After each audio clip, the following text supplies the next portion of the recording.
Olá! Na aula de hoje vamos aprender como calcular centroides e momentos de primeira ordem em superfícies planas.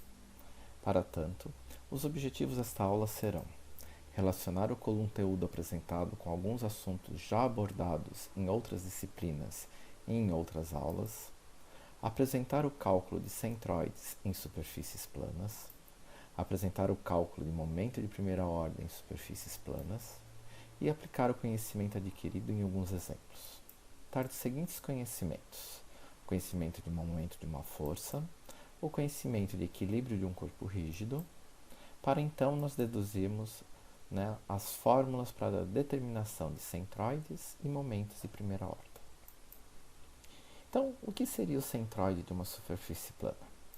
Imaginemos que eu tenho uma superfície num formato qualquer, e essa superfície ela tem um peso W. O centroide é o ponto onde eu coloco essa minha força W e essa minha superfície ela fica em equilíbrio em relação aos meus eixos coordenados.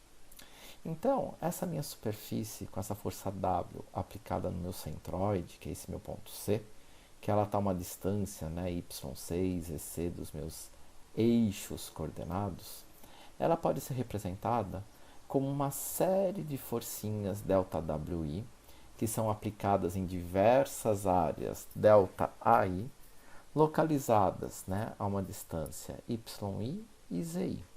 Então, se eu pegar todas essas forças e somá-las, eu vou ter essa força equivalente, que era a minha força W.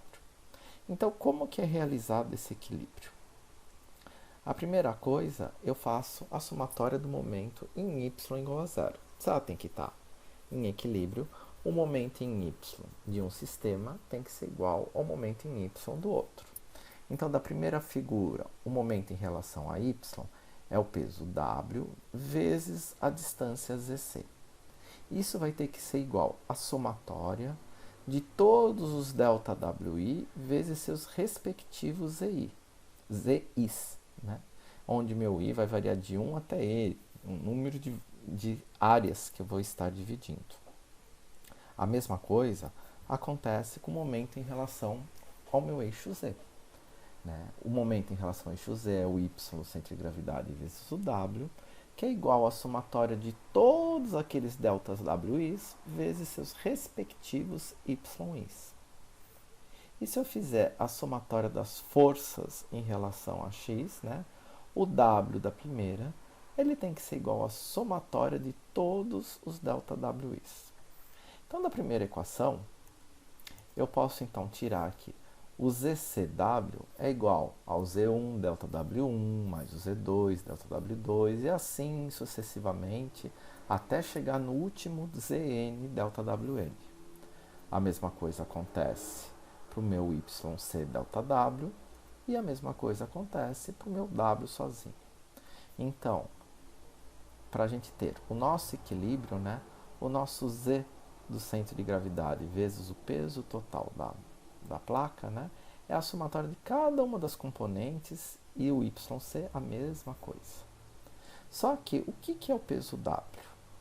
O peso W ele pode ser representado pela massa peso específico, que é o gama, que vai ser algo dado em quilos por metro cúbico, newtons por metro cúbico, desculpe, vezes o T, que seria a espessura daquela minha superfície, vezes a área da minha superfície.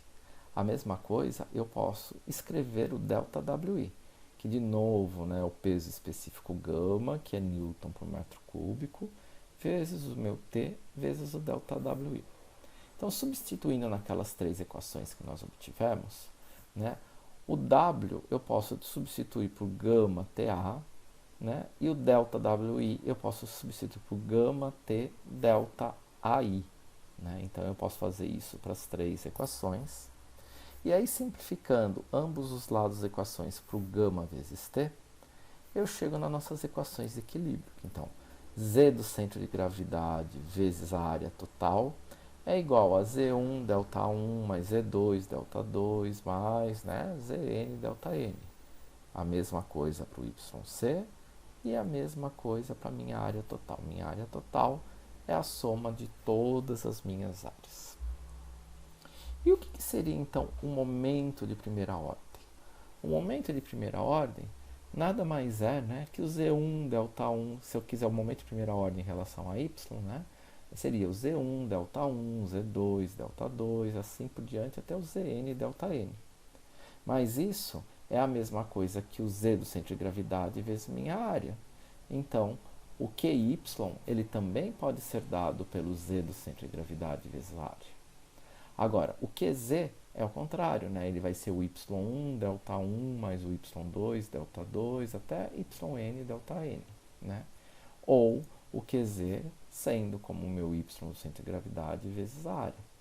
Então, percebam, quando eu tenho um eixo dado Y ou um eixo dado Z, se eu quero o momento de primeira ordem de Y, eu vou pegar as coordenadas Z's e multiplicar pelas respectivas áreas.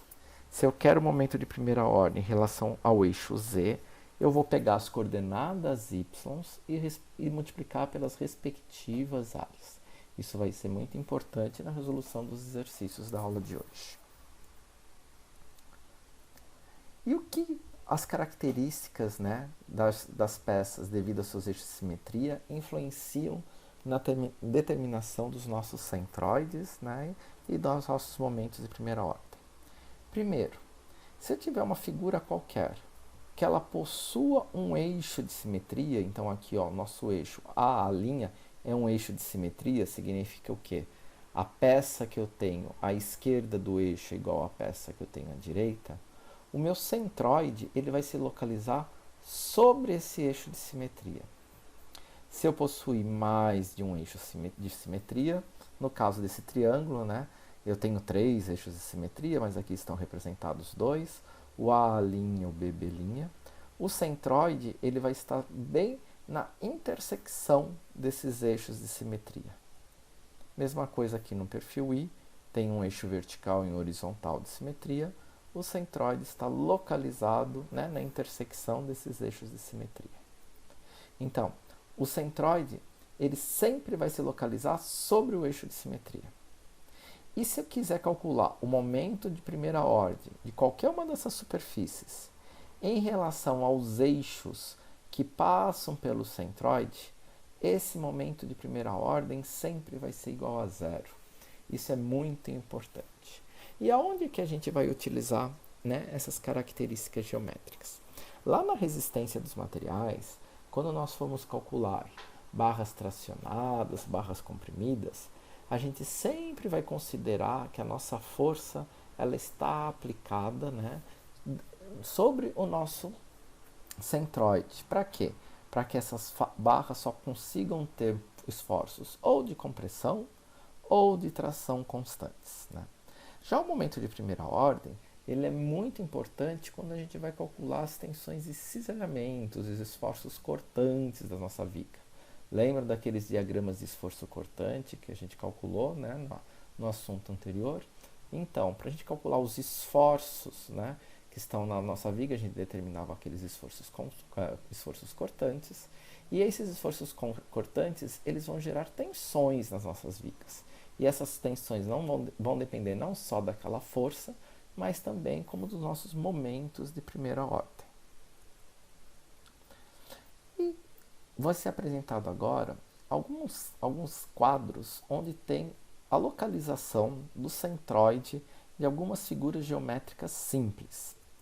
Então, para começar, nós temos o triângulo retângulo, onde a posição do centroide ela vai estar, então, com relação ao YC, que está colocado aqui na figura, ele é igual à minha altura do meu triângulo retângulo dividido por 3. Né? Então, a distância do cateto até o centroide, que é esse YC, é o H dividido por 3. Mesma coisa aqui, ó, na horizontal, a distância do cateto até o centroide, agora é o B, que é a minha base, dividido por 3. E a área do triângulo, de um triângulo, né? Base vezes altura dividido por 2. No caso de um quarto de círculo e do semicírculo, então aqui estão desenhados os dois juntos, né? Então vamos ver primeiro do semicírculo. O semicírculo ele é uma figura que tem um eixo de simetria, o eixo vertical. Então, o centroide está sobre esse eixo vertical. Mas a que altura desse eixo vertical? Que YC? Né? Esse meu YC, né, do semicírculo, ele vai ser dado 4 vezes o raio do meu semicírculo, dividido por 3π. Né? O ZC é zero, porque está no eixo de simetria, e a área do semicírculo é πr² dividido por 2. No caso de 1/4 de circunferência, né, a gente também vai ter agora a posição do Z do centro de gravidade. Né? Então, o Z do centro de gravidade vai ser igual ao Y do centro de gravidade, 4r sobre 3π. E percebam que essa distância ela é sempre medida, né, da corda, né, do raio até o centro de gravidade. Da corda do raio até o centro de gravidade. E a área de 1/4 de círculo, πr². No caso da elipse, é a mesma coisa, só que agora a gente não tem mais o raio, e sim a gente tem o tamanho das cordas, né? Uma corda A e uma corda B. No caso da semi-elipse, né? A mesma coisa, o ZC vai ser igual a zero. E o YC, em vez de eu ter o R, agora eu vou ter o tamanho B dessa minha corda vertical aqui. E no caso de 1/4 de elipse, né? Eu vou ter o YC igual e o ZC igual a 4 vezes A, que é a corda na horizontal, né, dividido por 3π. E no caso da área, né, de uma elipse, é π vezes A vezes B, que são as cordas. No caso de 1/4 de elipse, é sobre 4. No caso da semi-elipse, é sobre 2. Se eu tivesse uma fórmula que obedece à equação de uma parábola, então essa parte curva é uma parábola, onde o vértice da parábola está indicado aqui na figura. Né? Então, se eu quero calcular na parábola, né, na semiparábola, na parábola inteira, né, não é uma semiparábola, porque aqui está ao contrário das outras formas, isso é uma parábola inteira. Né? Então, na parábola, ela vai também ter um eixo de simetria com relação ao vértice, e o YC ele vai ser dado por 3h dividido por 5. Percebam que agora, quando eu tenho uma parábola, o y do vértice é medido a partir do vértice da parábola, né? O y do centro de gravidade. E no caso da semiparábola, da metade da parábola, né? O yc é igual, e o zc ele vai ser dado por 3a sobre 8, onde o a é o tamanho dessa base aqui da minha parábola, e ela também é medida ao do vértice até o meu centroide. E aqui eu também dou a fórmula das áreas dessas duas formas geométricas. Eu posso ter também a área, em vez de ter a área de cima, aqui de dentro da parábola, a área externa à parábola, dessa parábola. Eu posso ter uma área sobre um arco exponencial qualquer, né? E também aqui também está colocado, né, as duas distâncias YC e ZC segundo a origem dos sistemas de coordenadas, e aí tem uma fórmula bem estranha. E aí a gente também tem o setor circular, então uma fatia de um círculo, né? Como essa fatia também é simétrica, no caso aqui então nosso YC ele vai ser igual a zero, né? E o ZC, que seria o ZC vai ser igual a zero, o YC que é na horizontal vai ser igual a zero, a posição dele aqui na vertical, né? E o ZC, que seria na horizontal, ele seria dado por 2R seno de alfa sobre 3A, e aqui também está o valor dessa área, né? Alfa vezes R quadrado. Aí esse alfa a gente vai ter que substituir sempre aqui na fórmula em radianos, né? A gente não pode estar utilizando ele em graus. Então, como que a gente vai determinar agora, com base nessas tabelas, o centroide e o momento de primeira ordem, né? De uma figura que seja composta por várias figuras planas. Então, imaginemos que eu tenho essa figura aqui, né? É um polígono irregular, e eu quero determinar qual que é a posição do centroide desse polígono em relação ao eixo Y e ao eixo Z. Percebo, meu eixo Y é sempre vertical, colocando para cima, apontando para cima, E o Z é sempre horizontal, apontando para a esquerda. Esses são os lados positivos, os sentidos positivos desses eixos. Então eu vou pegar essa figura plana aqui e eu vou dividir ela em áreas que eu conheço. Então eu dividi ela numa área que é um triângulo, que eu chamei de área 1, triângulo retângulo. Numa área 2, que é um retângulo. E numa área 3, que é um triângulo retângulo de novo. E cada uma dessas áreas, com a ajuda das tabelas ou com a ajuda dos eixos de simetria, né, eu sei a localização do meu ponto C1, do meu ponto C2 e do meu ponto C3. Então, a minha área 1 ela tem localização da coordenada y1 e z1. Percebam que o z1 não é só aquele valor que é dado na tabela, e sim a distância total até o meu eixo y. A minha área 2, a gente sabe qual que é o y2 e o z2. E a minha área 3, a gente vai ter o y3, que de novo não é só aquele y da nossa tabela, mas é o y total até o meu eixo z e o meu z3. Então eu posso somar essas três áreas para calcular, né, as minhas características geométricas. Então meu zc vai ser dado por vezes a área, vai ser z1 vezes a1 mais z2 vezes a2.